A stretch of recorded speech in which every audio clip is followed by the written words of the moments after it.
পরে আমার আমার মেজো আপু পরে আমাকে বলতেছে এই ফুলটা কার কাছ থেকে এনেছে, আমি বলছে যে মামা দিছে। পরে বলতেছে ওর ফুলটা ওকে ফেরত দিয়ে দাও, কারণ যেহেতু আমার বোনের বান্ধবী ওরা ছিল, তো ওরা তো সবই জানে। বলছে যে ফুলটা ফেরত দিয়ে দাও। আমি বলছি আচ্ছা ঠিক আছে। পরে আমি গোলাপটা ফেরত দিয়ে দিছি। পরে আমি বলছি যে এই যে নেন আপনার গোলাপ, আপনার কাছে দিয়ে দিলাম, আমার এই ফুলের দরকার নেই। আমার আপু বলছে এটা ফেরত দিয়ে দিতে, ফেরত দিয়ে দিছে। তো তারপরে উনি অনেক কষ্ট পাইছে। তখন আমি জানি না যে আসলে ভালোবাসা কি। আমার নাম রেশমা। রেশমার বয়স কত? 34। 34 বছর বয়স। জি রেশমা, শুরু করেন এখন একেবারে যেখান থেকে বলার আছে, যেভাবে বলতে চান আপনি। শুরুটা করি হচ্ছে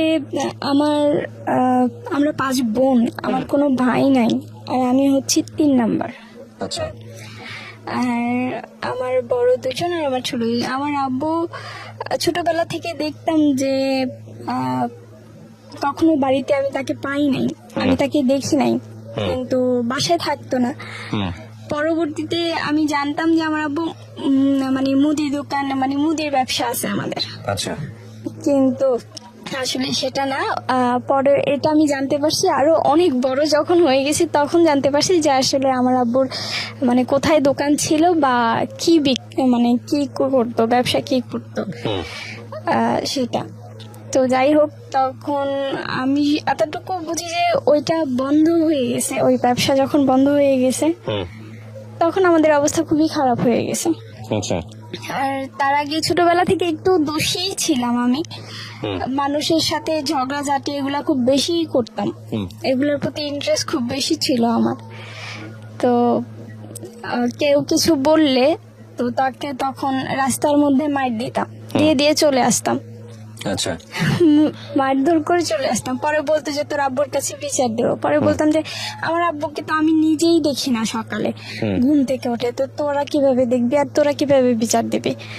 আর আমার আব্বু যদি আমার কোনো কিছু বলে তাহলে এরপরে আরো মাইর খাবে, এই কথা বলে চলে আসতাম।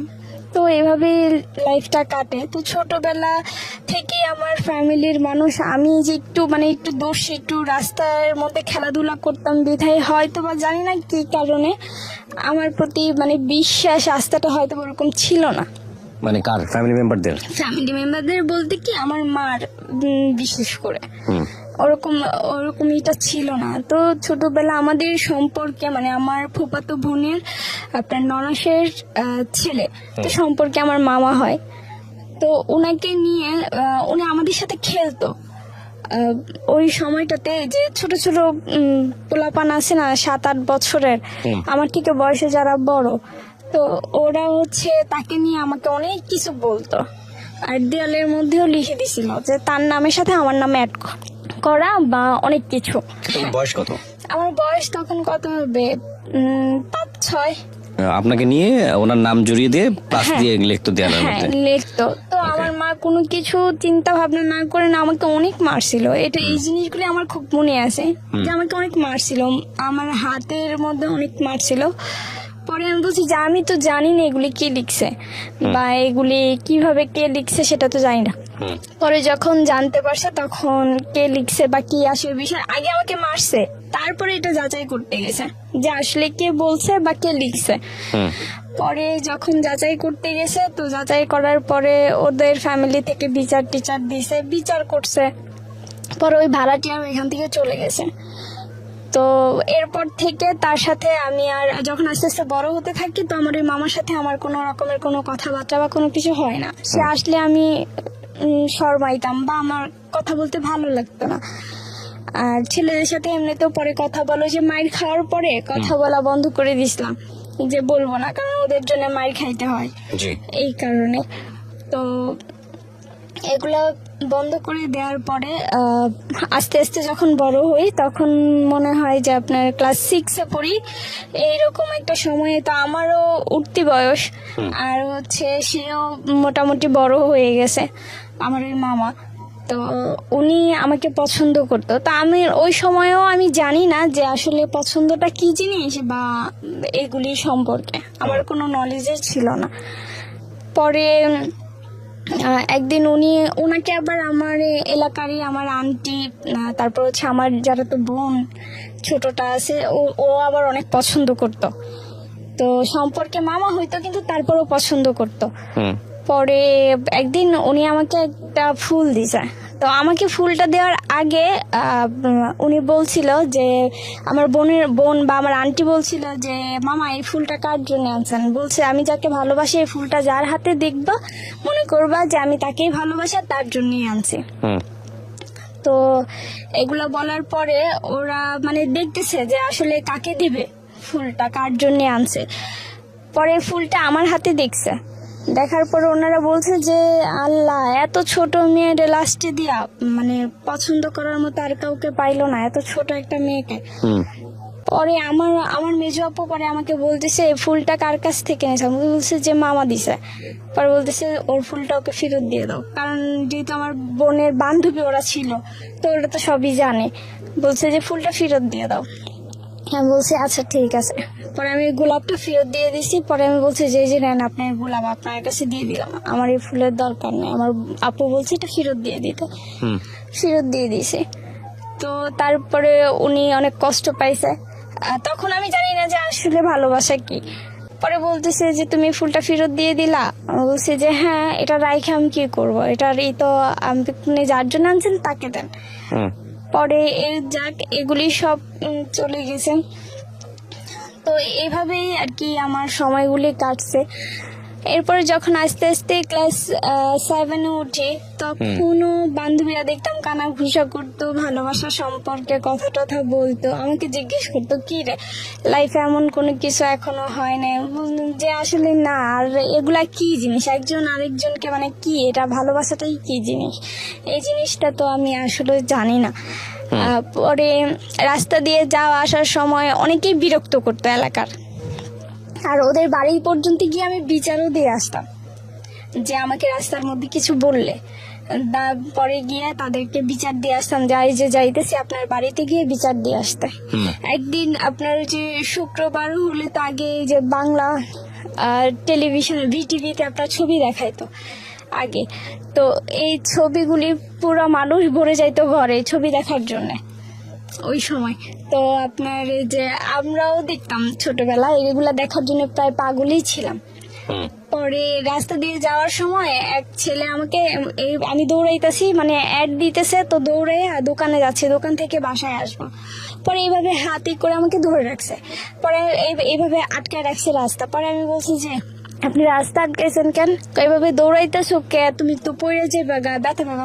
পরে আমি ওনাকে বলে দিয়ে আসছি যে আমি ব্যথা পাইলে আপনার কে, একটা জুতা দিয়ে একটা বাড়ি দিব, এই কথা বলে দিয়ে তারপরে আসছি। পরে উনি সাথে সাথে এসে আবার আমার আব্বুর কাছে বিচার দিয়েছে যে দেখেন কাকা, ওরে আমি কিছু বলি নাই, ছোট বোন হিসেবে একটু আদর করি, এই কারণে ও হচ্ছে আমাকে দেখেন রাস্তার ভিতরে এতগুলি মানুষের সামনে এই কথা বলে দিয়ে আসছে।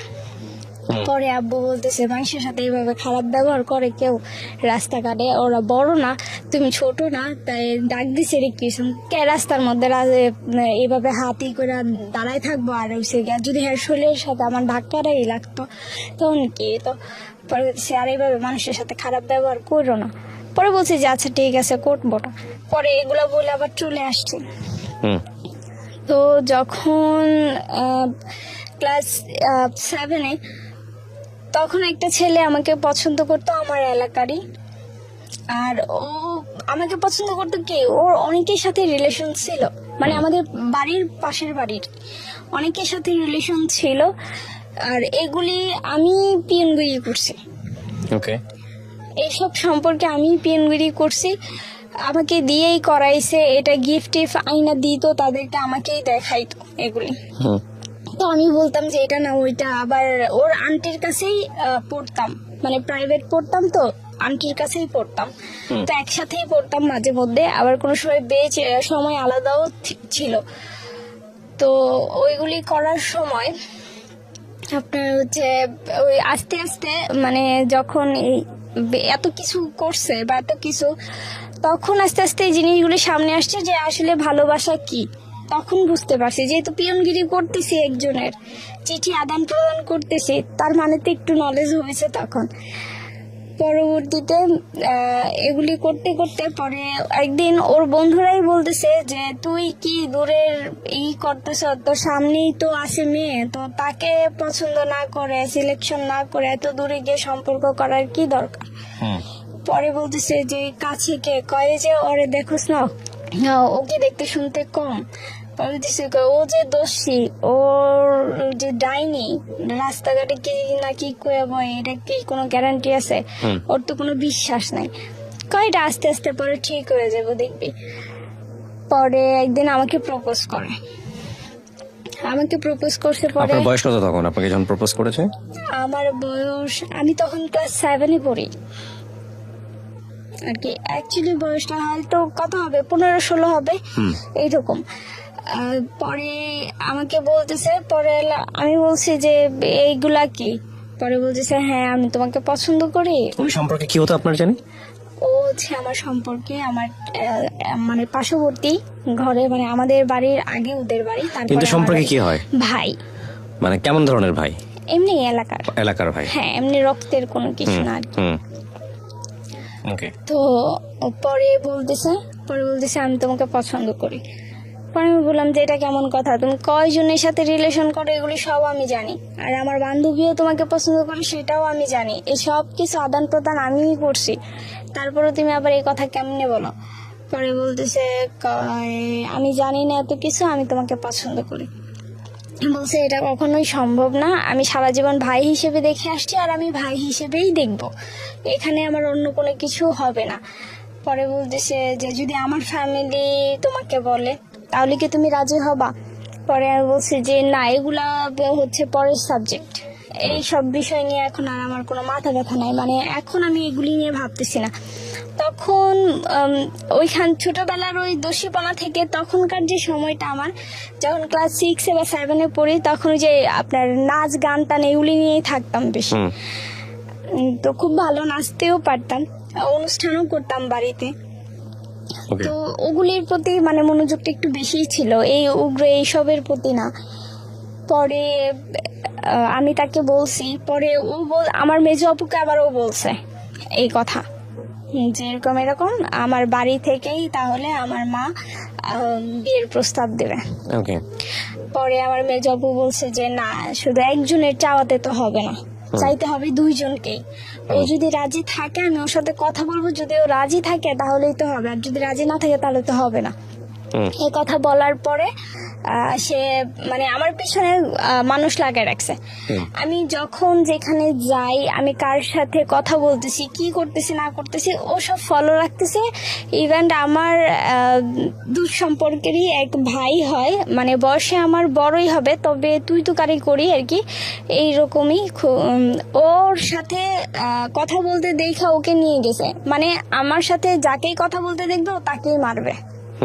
ওর ধরনটা ছিল এইরকম। বয়স কেমন ছিল? ওর বয়স, ও আমার চাইতে বড়, মানে আমার মেজো অপুর এজ আর ওর এজ সমান। আপনার চেয়ে কতটুকু বড়? আমার চাইতে প্রায় 5-6 বছরের বড় হবে। পরে এই কথা বলার পরে আমি পরে ভাবলাম যে না, ও তো যাকে না তাকেই ধরে মারবে, যদি আমার সাথে কথা বলে তাহলে তো এটা ওর ফ্যামিলিরে জানাইতে হয় বা বিচার দিতে হয়, কারণ জিনিসটা তো গাড়াই যেতেছে এভাবে লুকায় রাখতে রাখতে। পরে এই ব্যাপারে এর আগে কি করছে, আমার আম্মুকে ওই যে যখন চিঠি আদান প্রদান করে দিতাম, যখন পিয়নগিরি করতাম, তখন আমার আম্মুকে ওর আম্মু ডেকে বলছে, মানে ওই যে আমার ওই ভাই, ওর আম্মু ডেকে বলছে এরকম তোমার মেয়ে আমার ছেলের সাথে সম্পর্ক করে, এটা সেটা। ঢাকায় নিছে আমার মাকে আর আমার বড় বোনকে। ঢাকায় নেওয়ার পরে ওদেরকে অনেক কিছু বলতো, ওই মহিলা আবার অনেক পাজি খারাপ। পরে অনেক কিছু বলছে, পরে আমার মা বলছে, আমার মা ওইখানে কিছু বলে নাই, শুধু এতটুকু বলে আসছে যে মেয়ে মানুষ, আমি জিজ্ঞেস করে নেই, করলে করতেও পারে, আমি এত গ্যারান্টি দেই না, কারণ মেয়ে তো, আর এখনকার বয়স হচ্ছে উঠতি বয়স, করলে করতেও পারে। তো এই কথা বললে আইসা আমাকে আর ভালো মন্দ কিছু জিজ্ঞেস করে নাই, জিজ্ঞেস না করে তখন বলতেছে আমার বড় আপু আর আমার মা এটা মানে নিজেরাই বলা বলি করতেছে, আর আমার বড় আপু বলতেছে দেখো তোমার মেয়ে জানে কোন সময় কোন আকাম করে বসায়, মানে এই যে এই কথাটা শুনে, তো এই কথাটা আমি শুনছি, আমার খুব খারাপ লাগছে যে আদৌ আমাকে তো জিজ্ঞেস করতে পারতো। আর আমি তো মিথ্যা বলবো না যে ওর সাথে আমার কোনো সম্পর্ক আছে, এটা তো না। তো আমাকে কিছু জিজ্ঞেস না করে আমার ওপরে এত বড় একটা কথা বলে দিছে। এই কথাটা আমার খুব খারাপ লাগছে, আমার অনেক কষ্ট লাগছে তখন যে আমার ফ্যামিলির মানুষেরই আমার প্রতি বিশ্বাস নাই। পরে এটা করার পরে আমাকে আর তো কিছুই জিজ্ঞেস করে নাই। পরে ওর ফ্যামিলিকে আমি বিচার দিছি, আমার মা গেছে, আমার মেজো আপু গেছে, আমি গেছি, গিয়ে বিচার দিছি যে এরকম এরকম এই কারণে ও আমাকে পছন্দ করে বলছে, তো এই কারণে হচ্ছে গিয়ে ও আবার পুকুরে গোসল করতেছে তখন, যে হ্যাডে মারবো হ্যাডে ধরবো, মানে আমার সাথে কাউকে কথা বলতে দেখলে ও তাকে মারধর করবে, এরকম একটা ওয়ার্নিং সে আমাকে দিয়ে দিছে অলরেডি। পরে বলতেছে পরে বলতেছে যে ও নাকি আমাকে পছন্দ করে এটার জন্য।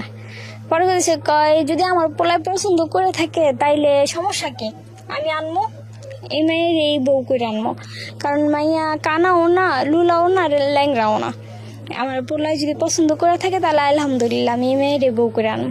পরে আমার মেজো বাবার কই দিছে আম্মা এক হাতে তো আর তালি বাজে না, কারণ ও পছন্দ করে, এখন ও যদি পছন্দ না করে তাহলে তো আর এই জায়গা তৈতো না।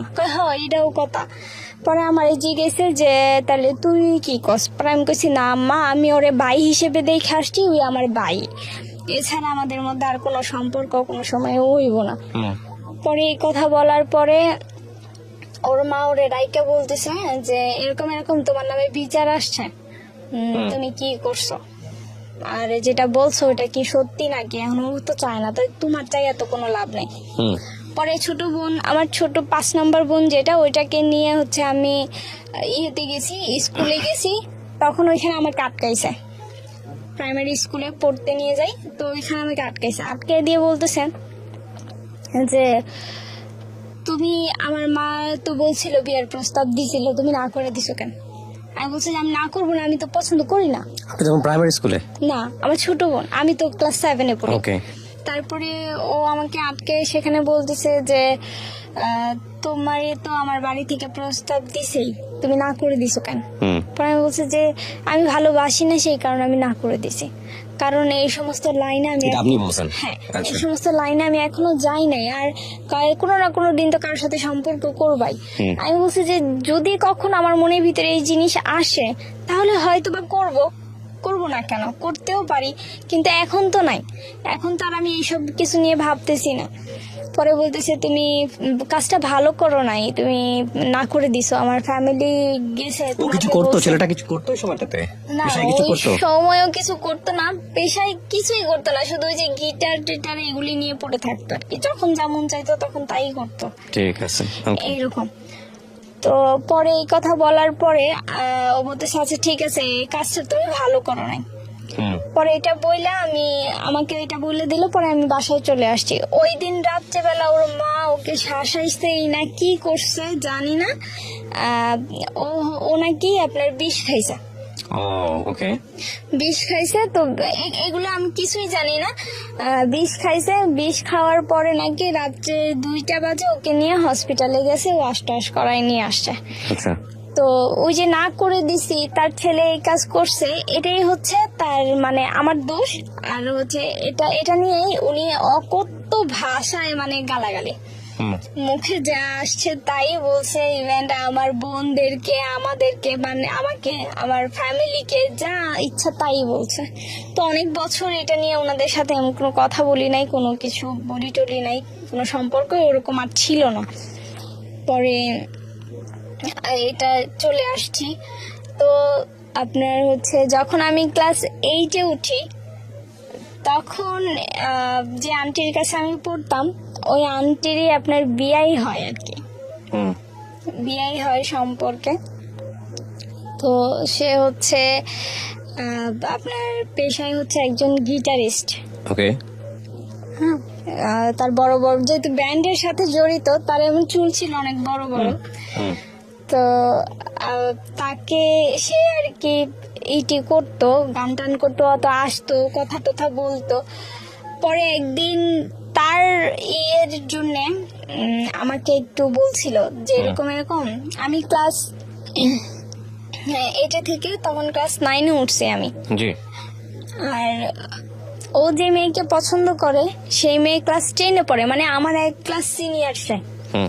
তো তখন হচ্ছে আপনার 9 আর ক্লাস 10, এই 9-এর একজন আর পরীক্ষার হলে আর 10-এর একজন বসায়। আচ্ছা।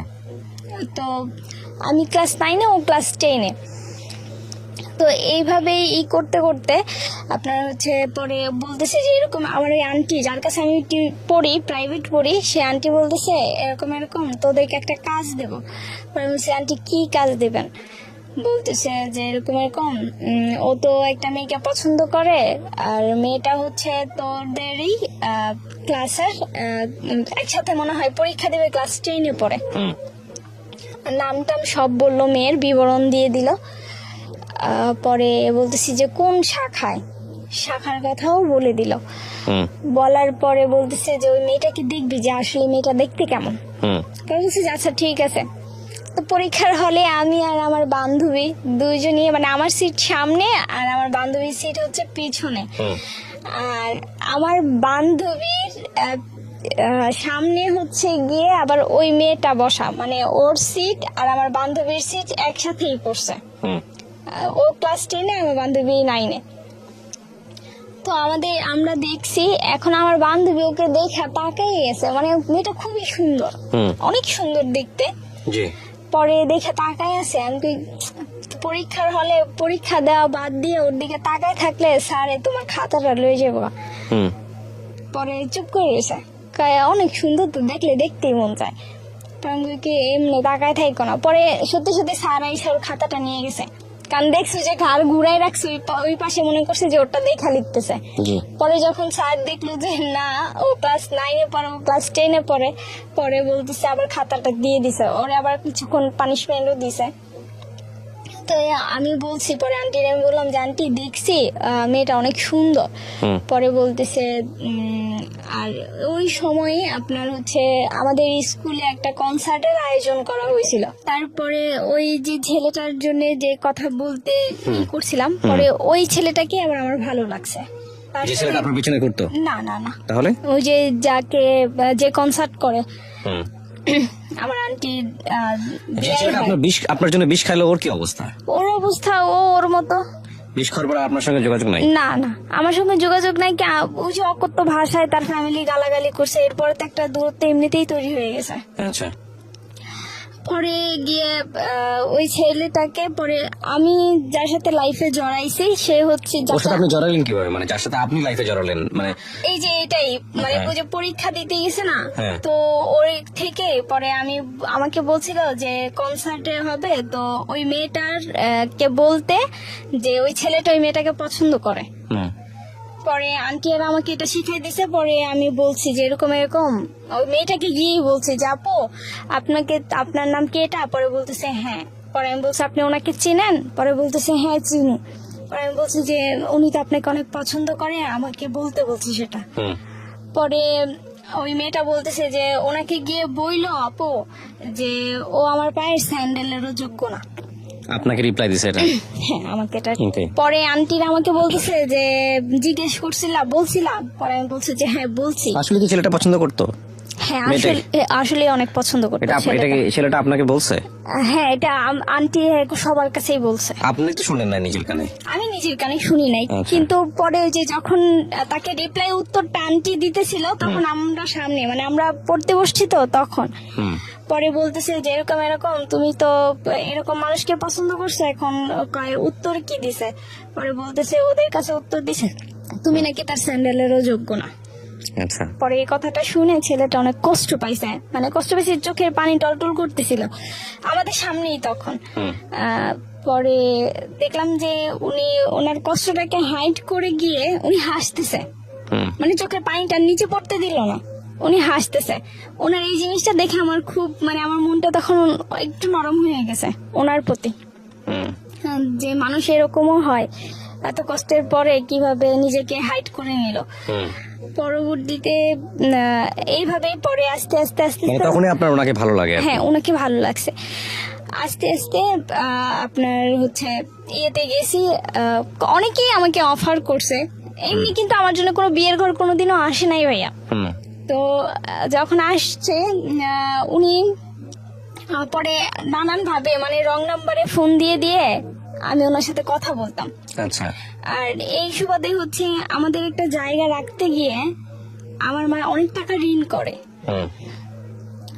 করে ফয়জা। তো এত টাকা ঋণ করে, ঋণের বোঝা এত যে 2006 সালে আমি 2007 সালে এসএসসি পরীক্ষার্থী ছিলাম। আমি 2006 সালেই আমার লেখাপড়াটা বন্ধ করে দিতে হয়। আমার লেখাপড়াটা বন্ধ করে দেয়। আমার আব্বুর অনেক ইচ্ছে ছিল আমাকে একজন লয়ার বানানোর। আর ওনার কথাতেই আমি তখন আর্টস নিয়ে লেখাপড়া শুরু করি। যখন ক্লাস 9 উঠি তখন তো সাবজেক্ট আপনার ভাগ করে দেয়া হয়, আর্টস, কমার্স, সায়েন্স। তো আর্টস নিয়ে লেখাপড়া করি, যেহেতু বাবার ইচ্ছে একজন লয়ার বানাবে সেই ক্ষেত্রে। তো ক্লাস 9 থেকে যখন ক্লাস 10 উঠবো তখন আমার লেখাপড়াটা বন্ধ করে দেয় আমার ফ্যামিলি। বলতেছে যে তখন যে জায়গা কিনছে অনেক টাকা ঋণ করছে এই কারণে। পরে বলতেছে যে এইভাবে তুই করতে পারতেছি না, তো একজনকে ভর্তি করলে আবার আরেকজনকে ভর্তি করতে পারতেছি না। পরে বলতেছে তোমার ছোট বোনকে ভর্তি করি, সামনের বছর তোমাকে ভর্তি করাই দেবো। শুধুমাত্র 800 টাকার জন্য আমাকে তখন ভর্তি না করে আমার ছোট বোনকে ক্লাস 7 থেকে 8-এ ভর্তি করে। আর আমাকে হচ্ছে ক্লাস 9-এ আমার পড়ালেখাটা ওইখানে বন্ধ করে দেয়। তখন আমি সবেমাত্র ক্লাস 10-এ উঠছি, ভর্তিটা তখনই হবে। পরে বন্ধ করে দেয়। তো এরপরে আমাকে যখন বন্ধ করে দেয় আমার পড়ালেখা, তো এরপর আমার আব্বু বলে যে আমার মেয়ের পড়ালেখাটা তো বন্ধ করে দিল না, আমার মেয়ের ভবিষ্যৎটা নষ্ট করে দিলা, আমি জীবনটাই শেষ করে দিলা। এই কথাটা আমার আব্বু বলছে। পরবর্তীতে অনেক কষ্ট, এই জায়গা কেনার পরে এমন সময় গেছে ভাইয়া যে আমরা 7টা মানুষ ফ্যামিলিতে, 7 জন মেম্বার, 15 দিন একটানা আপনার শুধু রাত্রেবেলা খাইছি আর দুপুরবেলা না খাওয়া। অথচ আমার ফ্যামিলিতে কোনো দিনও আমার আব্বু কষ্ট কি জিনিস আমাদেরকে বুঝতে দেয় না ছোটবেলা থেকে। কিন্তু এই জায়গা কেনার পর থেকে এইরকম। পরে আমার ফ্যামিলিতে আমার আত্মীয় স্বজনরা পাশাপাশি বাড়ি ঘর, তো সবাই আমাদের চুলাতেই রান্না করতো, আমাদের গ্যাসের চুলাতেই সবাই রান্না করতো। কিন্তু কেউ, আমার ফুপু, আমার যেটা বললেন, যেটি বললেন, কেউ আমাদেরকে এক থাল ভাত দিয়ে জিজ্ঞেস করে নাই। আমার ছোট বোনটা তখন মনে হয় 7 বছরের, ও না খেয়ে থাকতো সারাদিন, শুধু রাত্রে খাইতো। তা আমাদের পাশের এক চাচি আছে, উনি আবার জিজ্ঞেস করতো যে আরে মা কিছু খাইছো? পরে বলতো হ্যাঁ খাইছি আন্টি, আলুর ভর্তা আর ডাল রান ছিল মা, ওগুলা দেয়া ভাত খাইছি। আসলে কিন্তু কিচ্ছু নাই ঘরে খাওয়ার মতো। তো এইরকম পরিস্থিতিও কাটাইছি। তখন খুবই খারাপ অবস্থা। তারপরে গিয়ে ওকে যখন ওর সাথে আমার রং নাম্বারে কথা হইতে হইতে তখন ও এক সময় জানতে পারে যে আমি ওই মানুষ যে ওর সাথে রং নাম্বারে কথা বলতেছে। পরবর্তীতে আমাদের মধ্যে 6 সালে একটা রিলেশন তৈরি হয়। আচ্ছা। আর রিলেশন বলতে তখন আমি তাকে বলছিলাম যে হ্যাঁ আমি তো কাকে ভালোবাসি সেটা আপনি জানেন। পরে বলতেছে কাকে ভালোবাসো বলো। আপনি জানেন সেটা, আমার আর নতুন করে বলার কোনো দরকার নেই। পরে বলতেছে যে হ্যাঁ আমি জানি সেটা আমি বলছি জানেনি, তাইলে তো আর আমাকে এটা জিজ্ঞেস করার কোনো দরকারই নাই আপনার। আর এর ভিতরে তো আমার লেখাপড়াটাও অফ। আচ্ছা। পরে তার অভাবের কারণে তো আমি তার সাথে যোগাযোগ করব কিভাবে, যেহেতু লেখাপড়া করি না, তো তার সাথে তো আমি বাইরে কোথাও গিয়ে যোগাযোগ করতে পারবো না, দেখা সাক্ষাৎ করতে পারবো না। পরে আমি একটা গানের ক্লাসে ভর্তি হই ওনার সাথে দেখা করার জন্য গানের ক্লাসে ভর্তি হই। তারপর নিজের ইচ্ছে ছিল একটা গান শিখবো এই কারণে, কিন্তু ম্যাক্সিমাম সময়টাই মনে করেন যে ওনার সাথে দেখা করেই পার করে দিয়েছি। গানের ক্লাসে ওরকম ভাবে যাওয়া হয় নাই, কিন্তু বাড়ি থেকে তো জানতাম এই গানের ক্লাসেই গেছি। আচ্ছা। পরে যখন গানের ক্লাসের নাম করে করে যায় দেখা করতাম, এর ভিতরে একদিন ওই যে ছেলেটা আমার জন্য বিষ খাইছে, ও জেনে গেছে যে আমি ওকে পছন্দ করি। ওকে। গিয়ে দেখে ফেলছিল আমাদেরকে ওর দোকানের মধ্যে, দেখা ফেলা। তারপরে এই জিনিসটা ওর মাথার ভিতরে ঢুকছে তখন যে ও এখানে কি করে, তার মানে এখানে কোনো কেমিস্ট্রি অবশ্যই আছে। পরবর্তীতে এই কথা বলে ও যখন জানতে পারে যে সিরিয়াসলি আমরা দুজনের প্রতি একটু সিরিয়াস হব, ও জানতে পেরে ও হচ্ছে বলছিল এটা যে মামা আমি যাকে পছন্দ করি আপনি তাকে যার জন্য আমি বিষ খাইছি আপনি ওই মেয়েকে কিভাবে অ্যাকসেপ্ট করলেন আর আপনি তাকে বিয়ে করলে আমি তাকে মামি কিভাবে বলবো। এই কথা বলার পরে ও আমার সাথে আর কোনো যোগাযোগ করে নাই। ওকে আপন ভাগিনা ছিল না। আচ্ছা। ও আমার মানে আপন না, কিন্তু আবার আপনের চাইতে আবার কমও না। ও আর আমার সাথে কোনো যোগাযোগ করে নাই। তাহলে আপনার বয়ফ্রেন্ড যোগাযোগ বন্ধ করে দিয়েছে? হ্যাঁ, যোগাযোগ সে বন্ধ করে দিয়েছে। এরপরে 2008 সালে সে আমাকে ফোন দিয়ে একদিন বলতেছে যে এরকম এরকম আমার তো বিয়ে ঠিক হয়ে গেছে, ফ্যামিলি থেকে আমার বিয়ে। সে 6 সালে আমাদের সম্পর্ক, 8 সালে সে বিয়ে করে ফেলে। তো সে বিয়ে করার পরে আমি একেবারেই অন্যমনস্ক হয়ে যাই। আমার নিজের মধ্যে কোনো কিছু কাজই করতেছিল না, যেহেতু আমার লেখাপড়াও বন্ধ, সেহেতু ও বিয়ে করে ফেলছে। তো আমার মানে অন্যরকম একটা পরিস্থিতি হয়ে গেছিল, মনের মধ্যে কাজ করতো যে আমি একটা কিছু করে ফেলবো। তখনও সুসাইড করার চিন্তা ভাবনায় ছিলাম যে করতেও গেছি কয়েকবার, কিন্তু আমি তো জানি যে আমার এই সম্পর্কের কথা অলরেডি সবাই জানে, পুরো এলাকার বেশিরভাগ মানুষই জানে। তো তখন যদি আমি কিছু করি তো সবার আগে ওই ছেলেই বলবে, ওই ছেলের ফ্যামিলি বলবে যে ওর মেয়ে বিষ খেয়ে মরছে, ওই ছেলে বিয়ে করে ফেলছে এই কারণে। তো আমি তো মরে যাব, এটা শেষ, রফা দফা হয়ে যাবে। কিন্তু আমার আব্বু যে বেঁচে থেকেও মরে যাবে, এই কথাগুলি কিভাবে সে মেনে নিবে? সে তো এটা সহ্য করতে পারবে না। এগুলির কারণে আমি আর কিছু করি না। যতবারই কিছু করতে চাইছি আমার আব্বুর জন্য আর করতে পারি না, কারণ আমি আমার আব্বুকে অনেক বেশি ভালোবাসি। পরে ওইখান থেকে আমি আর কিছু করলাম না আমার লাইফে। আমি একেবারেই চুপচাপ, একেবারেই স্তব্ধ হয়ে যাই। আমি অনেক কান্নাকাটি করছি, আর আমাকে সবাই বুঝেছে যে তুমি ওকে জিজ্ঞেস করলো না কেন যে ও তোমার সাথে এরকম কেন করলো। আমি বলছি যদি আমি সত্যি ভালোবেসে থাকি বা আমার ভালোবাসা যদি সত্যি হয়ে থাকে, ও কোনো না কোনো একদিন আমাকে অবশ্যই বলবে আর আমার কাছে মাফও চাইবে। পরে বলতেছে ওর পরে জানতে পারি যে ওর একটা মেয়ে হয়েছে, প্রথম আপনার মেয়ের হার্টে ব্লক হয়েছে। ব্লক হওয়ার কারণেই সে ওই মেয়েটা মারা গেছে। পরে একদিন রিক্সার মধ্যে সে আমাকে বলছে কথা, তুমি শুনছো? পরে আমি বলছি পাপ কখনো বাপকেও ছাড়ে না। আমি ওনাকে এই জবাবটা দিয়ে আসছিলাম। আর আমি নামাজ পড়তে বসেও কান্নাকাটি করতাম আর বলতাম যে আল্লাহ গো, আমার মনটা যে ভাঙছে কোনো কারণ নেই, তখন আমি জানি না তো কি কারণে সে এরকম করছে, যে ভাঙছে তার বিচার তুমি করো, তার সে যাকে সবচেয়ে বেশি ভালোবাসে ওই ভালোবাসা মানুষটাকে তুমি কারণ নিয়ে যাও, যাতে সে বোঝে যে ভালোবাসা হারাইলে কেমন লাগে, ওই মানুষটাকে কষ্ট দিলে কেমন লাগে, এই জিনিসটা তাকে বোঝায়। তো আমি জানি না তো এই ডাক কবুল হয়েছে কিনা, কিন্তু আমার মনে হয় যে হয়ে গেছে কবুল। পরবর্তীতে যখন একাকিত্ব সময় থাকি, এর ভিতরে আমার জ্যাঠাতো বোন মানে মেজো, ওর হাজবেন্ড, তারপর হচ্ছে ও, মানে রাস্তার ভিতরে আমার ওই জ্যাঠাতো বোনের হাজবেন্ডের সাথে ওই আকাশ আমাকে দেখছে। আচ্ছা, আকাশ নামে একটা ছেলে? হ্যাঁ, সে আমাকে দেখছে। দেখার পরে সে জিজ্ঞেস করছে মেয়েটা কে। সে বলছে যে ও তো হচ্ছে আমার শালিকা হয়। এটাই, কিন্তু তখন আমি জানি না, আমি তাকে চিনিও না। তো পরবর্তীতে বলছে ওকে আমার ভালো লাগছে। এইটাই হচ্ছে মানে সূত্র। এই সূত্র ধরে আমার যারা তো বোন, তারপরে হচ্ছে তার হাজবেন্ড, ওই আকাশের কাছ থেকে আমাদের ফ্যামিলিতে অভাব অনটন, খাবার নাই, এটা নাই সেটা নাই, এগুলো বলে বলে অনেক টাকা পয়সা খাইছে। ওকে, মানে ও কাছ থেকে নিয়ে আসতো? হ্যাঁ, নিত আমাদের কথা বলে, আর ও দিত।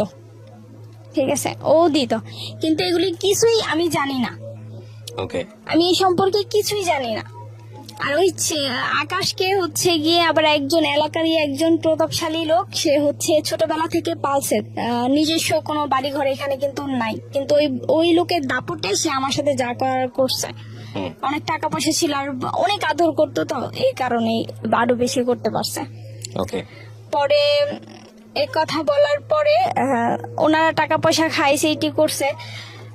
একদিন আমাকে নিয়ে গেছে আমার চালাতো বোন বড়টার বাড়িতে ঢাকাতে, ও তো ওর বাড়িতে আমরা সবাই বেড়াতে যাই। সেই সুবাদে হচ্ছে আস্তে আস্তে একটু দেরি হয়ে গেছিল। পরে আমার ওই দুলা ভাই আর আমার ওই বোন বলতেছে যে এরকম এরকম তুমি হচ্ছে গিয়াতে এত রাত্র হয়ে গেছে, এখন আর বাড়ি যেতে হইব না, কালকে সকালেই যাও, আজকে তুমি এদিকেই থাকো।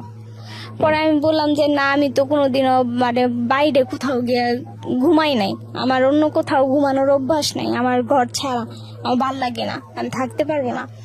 পরে বলতেছে যে সমস্যা নেই। আমি কই না, আব্বু রাগারাগি করবো, আব্বু অনেক টেনশন করবো। পরে বলতেছে টেনশন করবে না, আমি কাকারে ফোন দিয়ে বলে দিতেছি। তো আমার আব্বুরে ফোন দিছে, ফোন দিয়ে বলতেছে কাকা এরকম এরকম, তো অনেক রাত্র হয়ে গেছে, এই কারণে আর নিয়ে আসলাম না, তো আজকে রাত্রে থাকুক, সকালবেলা আমি আবার বাড়িতে দিয়ে যাবো না। পরে আব্বু বলছে ইয়ে থাকবো, পরে বলতেছে কয় থাকবো, কারণ আমার আব্বু আমার সম্পর্কে জানে যে আসলে আমি থাকুন না মানুষ না ওইখানে। পরে বলতেছে রাখতে পারবা ওরে জোরাজোরি করে, যদি থাকতে না চায় তাহলে লয়ে পড়ো। না না থাকবো, সমস্যা নেই। পরে কাছে তাই আচ্ছা ঠিক আছে, তাহলে সকালবেলা আইনা দিয়া যাও। আচ্ছা, পরেও যে ওইখানে ওই রাতটা আমি থাকছি। ও হচ্ছে পরের দিন সকালবেলা মানে সারা রাত্র ওই বাড়িতেই ছিলাম। বাড়িটা অনেক ভিতরে, মানে খোলা মাঠ, এরপরে জঙ্গল গাছপালা দিয়ে ভরা, তারও ভিতরে অনেক ভিতরে বাড়ি, মানে মেন রাস্তা থেকে অনেক দূরে। না, কিন্তু আমি বুঝতে পারছি না এরকম অপরিচিত একটা ছেলের সঙ্গে আপনার বাবা থাকার পরামর্শ দিবে কেন? না না, আমার বাবা তো আমার জ্যাঠাতো বোনের বাড়িতে থাকার পারমিশন দিয়েছে। কিন্তু ওই বাড়িটা কি, ওর বাড়ি কি জ্যাঠাতো বোনের বাড়িতে কাছাকাছি ছিল নাকি ও না, আগে এসে না, বসেছিল? ওরা আগে থাকতে প্ল্যান করা ছিল।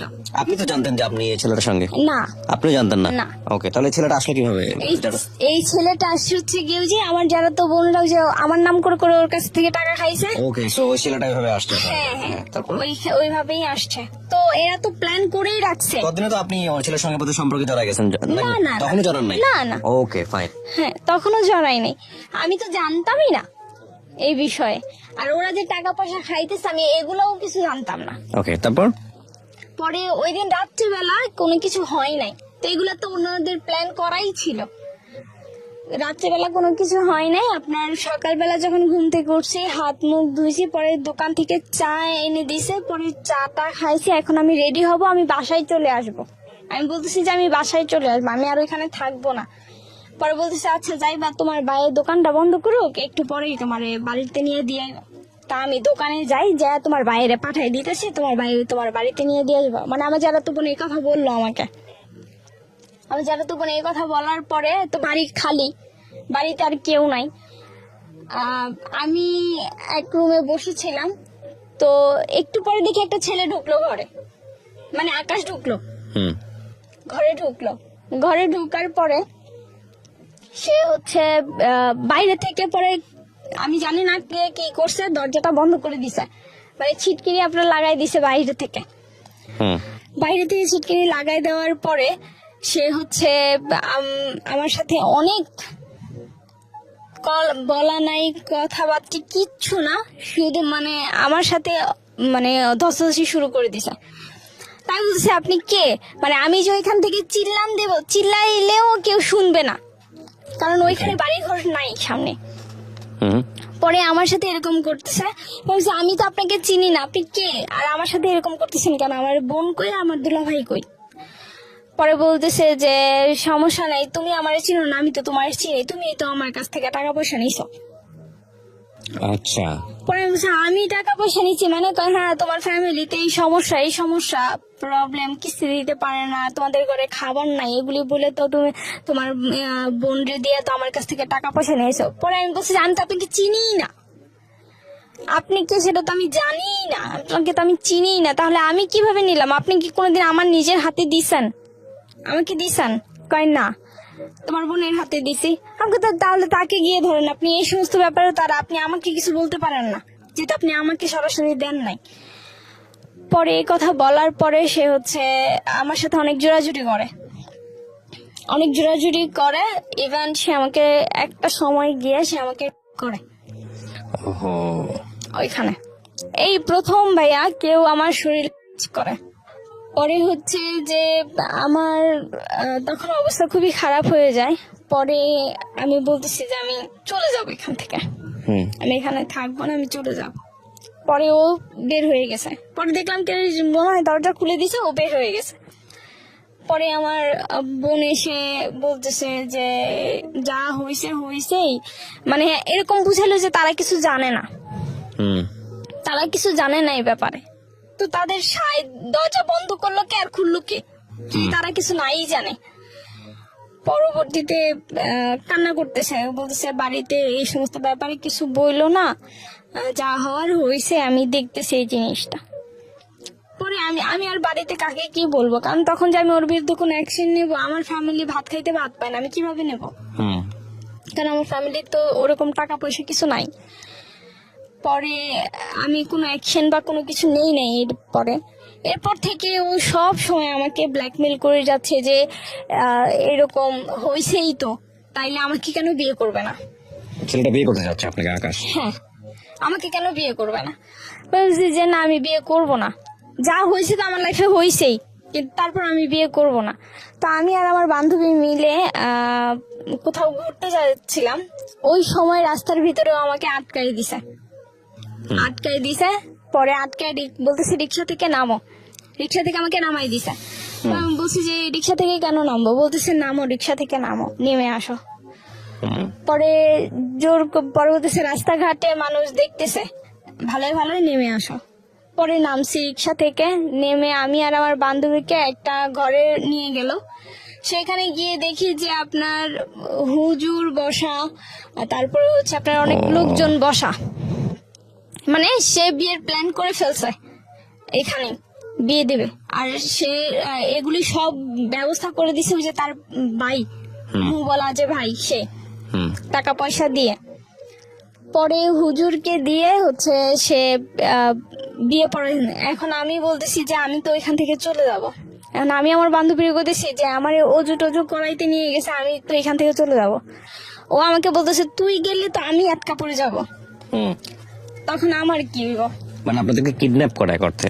হ্যাঁ, আমাকে বলতেছে তুই যে এখান থেকে পালাই যাবি, তুই তো পালাই যাইতে পারবি, কিন্তু আমার যেভাবে ধরে রাখছে আমারে তো আটকাই দেব, তাইলে তখন আমার কি হইব? আর আমি কিভাবে এদিক থেকে বাইরো? তা আমি আমার ক্ষতির লেগে তো আমি ওর ক্ষতি করে দিতে পারি না এই জায়গার ভিতরে, যেহেতু ওর কোনো দোষই নেই, একজন নির্দোষ মানুষ।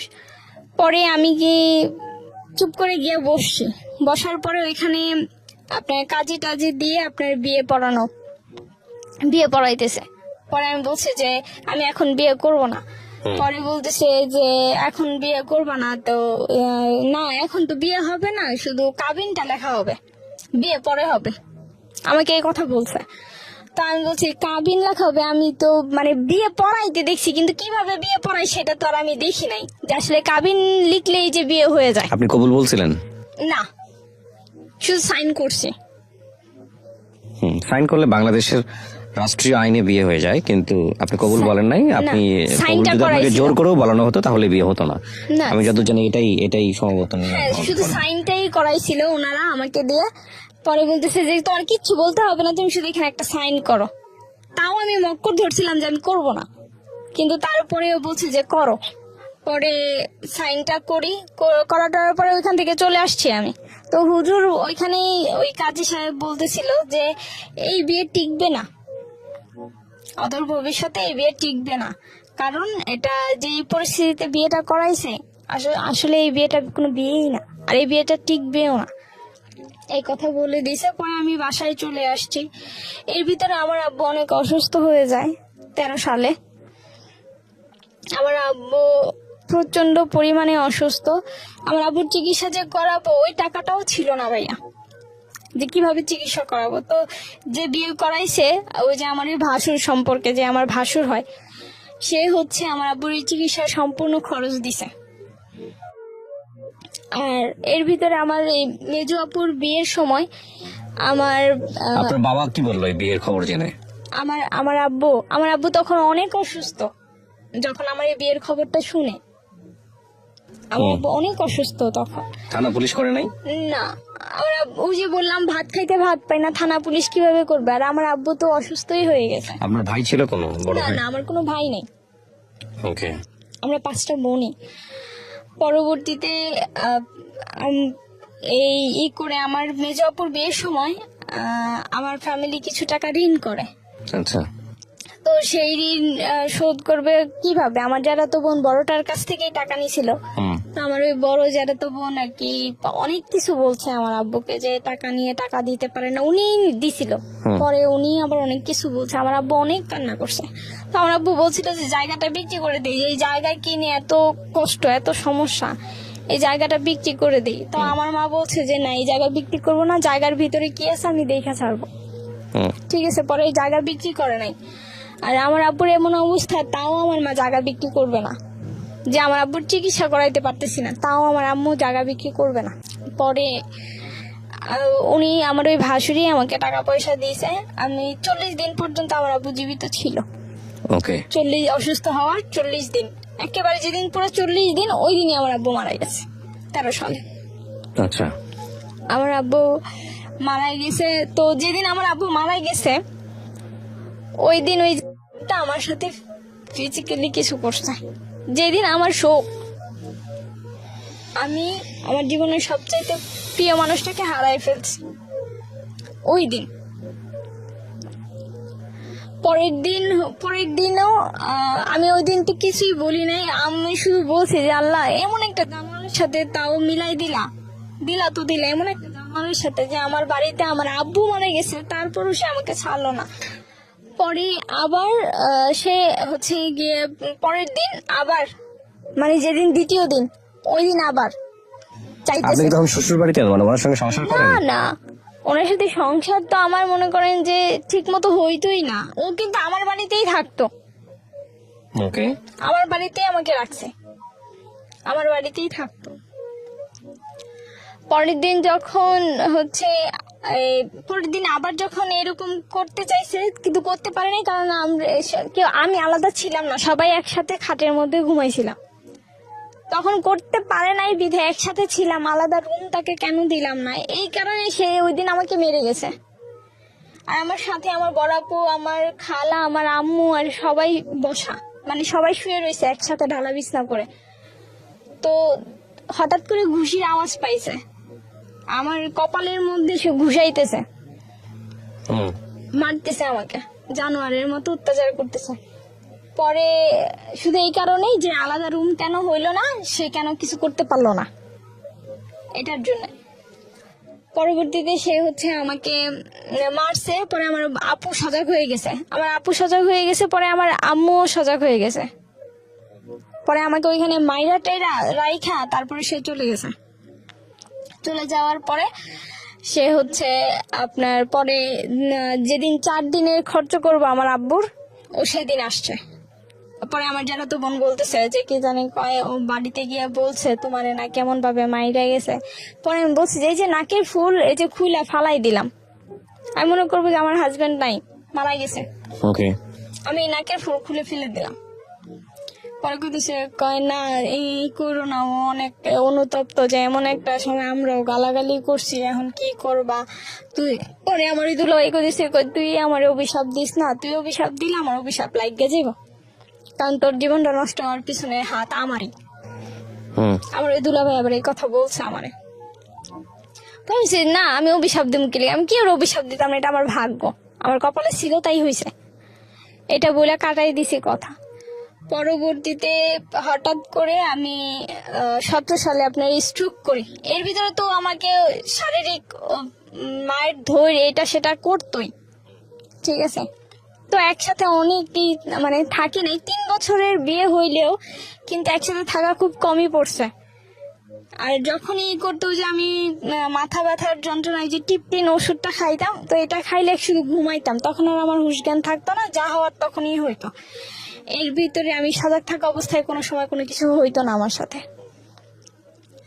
যাই হোক, পরে 17 সালে আমি হঠাৎ করে আমি অসুস্থ হয়ে যাই, আমি স্ট্রোক করি। ওকে। আমি এত অল্প বয়সে আপনি স্ট্রোক করেন? হ্যাঁ, আমার হাতে পায়ে প্যারালাইসিস সমস্যা এখনো আছে, ঠিক হয় না এখন। তারপর 17 সালে আমি স্ট্রোক করি। স্ট্রোক করার পরে আপনার হচ্ছে আমি অনবরত বমি করতেছিলাম। ও কিন্তু পাশে শুয়ে আছে ঘরে, ও শুয়ে আছে অন্য ঘরে, আর আমি বড় ঘরে আমাদের। ও একবারের জন্য উঠে আসে নাই, এসে দেখে নাই যে আসলে আমার কি অবস্থা, যেহেতু আমার ঘরে কোনো পুরুষ মানুষ নাই, আমাকে হসপিটালে কে নিয়ে যাবে। আমি এত পরিমাণে বমি হইতেছিল, তখনই আমি বুঝতে পারছি যে আমার এক সাইড এখানেই চলে যাচ্ছে, কারণ আমি উঠে দাঁড়াইতে পারতেছিলাম না। আমার এই বোধ শক্তি আমি হারাই ফেলছি বাড়িতে থাকতেই। হসপিটালে পরে ভিক্টোরিয়া নিয়ে গেছে, ওইখানেও ইমার্জেন্সি, শুধু আমার এতটুকু মনে আছে যে একটা স্যালাইন পোস্ট করছে আমাকে, আর কিছু না। এরপরে হচ্ছে গিয়ে ওইখান থেকে ট্রান্সফার করে দিছে আপনার ঢাকা মেডিকেলে নিয়ে গেছে। পরে ওনারা ইঞ্জেকশন দিল, চিকিৎসা ট্রিটমেন্ট ওনারাই শুরু করলো।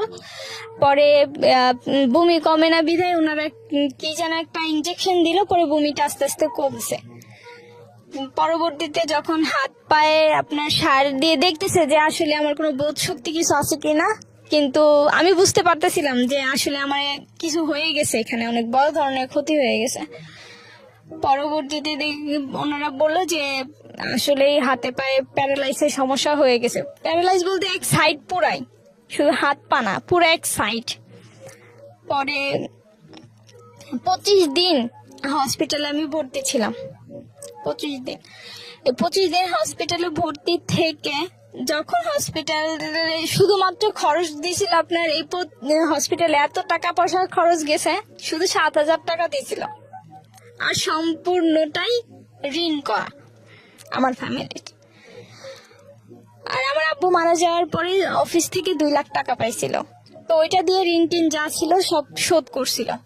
পরবর্তীতে যে আমার জন্য আবার ফিরে ঋণ করা।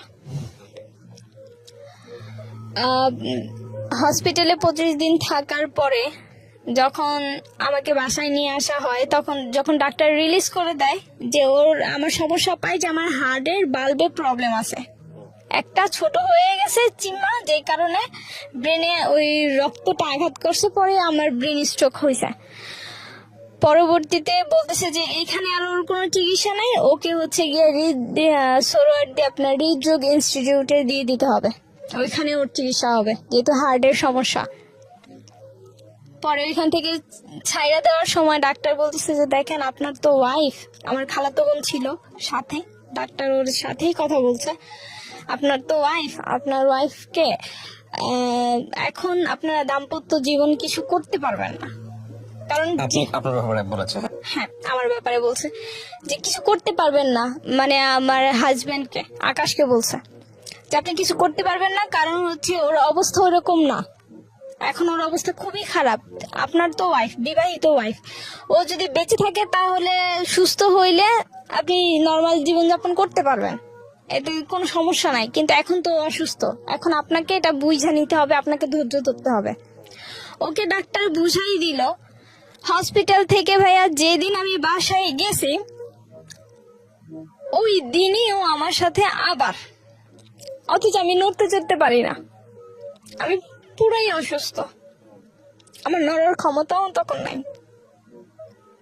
ওই সময় ও আবার আমার সাথে এরকম করতেছে, আমার মনে হচ্ছে আমার ভিতরে সবকিছু ছিঁড়া নিয়ে কেউ টাইনা ছিঁড়ে ফেলতেছে, এতটা পরিমাণে কষ্ট হয়েছে। পরে আমি বাম পা তো আর লড়াইতে পারি না, পরে আমি ডান পা দিয়ে একটা লাথি দিয়েছি।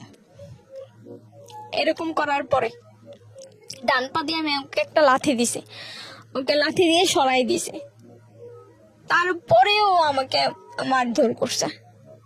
পরে টিকতে না পেরে আমি 17 সালে ওকে ডিভোর্স দিয়ে দিই, যে এরকম একটা জানোয়ারের সাথে সংসার করা আদৌ সম্ভব না। যাই হইতো না কেন, সব কিছুর জন্য বাইরের জিদ করে গিয়ে আমার উপরে মিটাইতো, আমার অনেক মারতো, জানোয়ারের মতো মারতো, এত মার তো আর সহ্য করা যায় না। পরে আমি ডিভোর্স দিয়ে দিই, আমি কাজের কাছে যাই, যে কাজে বিয়ে পড়াইছিল তার কাছে আমি গিয়েছি, আমি গিয়ে তাকে বলছি এরকম এরকম যে আমি তো ডিভোর্স দেবো, আমাকে কাবিন নামাটা দেন। কই তোমার যে বিয়ে পড়াইছি তখনই তো বলছিলাম যে বিয়ে টিকবে না, আর কাবিন নামার ওরা তো আমার বিয়ের খরচই দেয় নাই, ওই টাকাই দেয় নাই। পরে তারপর আমি 3,000 টাকা দিয়ে পরে বলতেছে তুমি তালাক দিবা, তো তালাকের কাগজটা আমি দিয়ে দিতেছি, তুমি ওর কাছ থেকে একটা সাইন করে এই কাগজটা আমার কাছে জমা দিয়ে দিও, আমি মেয়রকে দিয়ে দেবো, আমি কাউন্সিলরের কাছে পৌঁছাই দেবো, কারণ একটা যেহেতু তুমি চাইতেছো না কোনো কিছু। আমি কই না, আমার কোনো কিছু, আমার টাকা পয়সার দরকার, আমার কোনো কিছু দরকার না, আমার শুধু ওর কাছ থেকে আমার জীবনটা ছুটানো দরকার, আমার আর কিছু দরকার নাই। পরে আমি নিজেই ওকে ডিভোর্স দিই। এর ভিতর তো কোনোদিন খোঁজ খবরও নেয় নাই। আবার থানায় গিয়ে আমি একটা জিডিও করে আসছিলাম, কারণ ও হচ্ছে আমাকে হুমকি রামকি দিত যে রাস্তায় বাইরে তোরা মায়েরাম গালাগালি করতো ভাষায়। পরে আমি বুঝি যে আমি থানায় গিয়ে একটা জিডি করে আসি, যেহেতু বলা তো যায় না কখন কি করে। পরে আমি জিডি করে আসছি। তো এখন বর্তমানে আমি অসুস্থ হয়েও আমার ফ্যামিলির কাছে আমি বোঝা, যেহেতু ডিভোর্স দেওয়ার পরে হ্যাঁ ডিভোর্স দেওয়ার পরে আমার ফ্যামিলির কাছে আমি বোঝা। আমি যদি কিছু নাও করি তাও আমার বোনেরা আমাকেই দোষায়। আমার বোনদেরকে কোনো কিছু বললে বা জায়গা সম্পত্তির ব্যাপারে কোনো কিছু যদি হয়ও, তো ওরা আমাকেই দোষে, আমাকেই গালাগালি করে। আমার এখন মনে হয় যে ওইখানে থাকাটাই আমার জন্য অনেক কষ্টের হয়ে গেছে। এইরকম একটা পরিস্থিতি। অথচ আমি যখন অসুস্থ হই তখন কেউ আমাকে কোনো টাকা পয়সা দিয়ে সাহায্য করে নাই। আমি একটা চাকরি করতাম ইন্স্যুরেন্স কোম্পানিতে। সেখানকার একজন স্যার ছিল, তো উনি আমার এই যে চিকিৎসার বেশিরভাগ দায়িত্ব উনিই বহন করছে। আমার ফ্যামিলি তো সেটা পারে নাই, কিন্তু উনিই বহন করছে। আমি ডক্টরের কাছে গিয়ে এসে আমার চিকিৎসা এগুলি করাইছি। হসপিটালে গিয়েও টাকা পয়সা দিয়ে আসছে যে এটা রাখেন, চিকিৎসা করান, তারপরে গেছে যে যদি আবার কিছু লাগে তাইলে বইলেন। সবকিছু ওনারাই করছে, কিন্তু তারপর আমার ফ্যামিলি কেন আমাকেই দোষে যে এটার জন্য আমি দায়ী, ওটার জন্য আমি দায়ী। রীতিমতো এখন বোঝা হয়ে গেছি। হাজবেন্ডকে ছেড়ে দিছি। এখন তো এখন আমি কিছুই করি না ভাই। কি করব, কারণ ওই যে হাতে পায়ে সমস্যা, আর চাকরিও করতে পারি না, কারণ আপনার তো বাচ্চা কাচ্চাও নাই। না না। আমি এই গল্পটাকে বলবো যে আপনি যা বললেন, আপনার বক্তব্য সমস্তটুকু যদি সত্যি হয়ে থাকে, আমি যেহেতু একপাক্ষিক বক্তব্য, তাহলে এটা আসলে নির্মম পরিণতি ছাড়া আসলে কিছুই বলার নাই।